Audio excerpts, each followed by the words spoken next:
Dubai gold and diamonds pride of generations Perinthalmanna, Pattambi, Valanchery, Ramanattukara. Samastha Kerala Jamiyyathul Muallimeen Palakkad ജില്ല രജത സേവന അവാർഡ് നേടിയ മുതുതല വടക്കുമുറി അസാസുൽ ഇസ്ലാം ഹയർ സെക്കൻഡറി മദ്രസ അധ്യാപകൻ KM ബഷീർ മൗലവി പൊമ്പ്രയെ GCC വടക്കുമുറി പ്രവാസി കൂട്ടായ്മ ആദരിച്ചു. സമസ്ത കേരള ജമിയത്തുൽ മുഅല്ലിമീൻ പാലക്കാട് ജില്ല രജത സേവന അവാർഡ് നേടിയ മുതുതല വടക്കുമുറി അസാസുൽ ഇസ്ലാം ഹയർ സെക്കൻഡറി മദ്രസ അധ്യാപകൻ KM ബഷീർ മൗലവി പൊമ്പ്രയെ GCC വടക്കുമുറി പ്രവാസി കൂട്ടായ്മ ആദരിച്ചു. 25 കൊല്ലമായി വടക്കുമുറിയിൽ സേവനം തുടരുന്ന ബഷീർ നാട്ടുകാരുടെ പ്രിയപ്പെട്ടവനാണ്. സ്നേഹാദരം പരിപാടിയുടെ ഉദ്ഘാടനം ആഷിഖ് റഹീമി നിർവഹിച്ചു.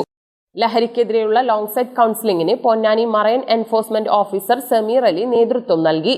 മഹല്ല് മദ്രസ പ്രതിനിധികൾ, ward member Zainul Abid K തുടങ്ങിയവർ ആശംസകൾ അർപ്പിച്ച് സംസാരിച്ചു. സുഹൈൽ എടപ്പയിൽ തയ്യാറാക്കിയ അഭിമുഖ സപ്ലിമെന്റ് അസീസ് മൗലവി ദുബായ് പ്രകാശനം ചെയ്തു. സമസ്ത പൊതുപരീക്ഷ ടോപ്പ് പ്ലസ്, SSLC +2 ഉന്നത വിജയികൾ എന്നിവർക്കുള്ള അവാർഡും JCC വടക്കുമുറി കൂട്ടായ്മ പ്രതിനിധികൾ നൽകി. കൂട്ടായ്മ പ്രസിഡന്റ് സലീം TK ദുബായ് അധ്യക്ഷനായി. Secretary Safeer MK, M Umar Mukhtar, Arshad Aslam TK, സാനിദ് TK, Ajmal, Misbah തുടങ്ങിയവർ അവതരിപ്പിച്ച Ishal ഗവാലിയും വേദിയെ ആസ്വാദനമുളവാക്കി. Mustafa TK, Muneer K, Naushad TK, Akbar KV, Shakir KP, Noufal N, Yasir KV തുടങ്ങിയവർ പ്രോഗ്രാമിന് നേതൃത്വം നൽകി.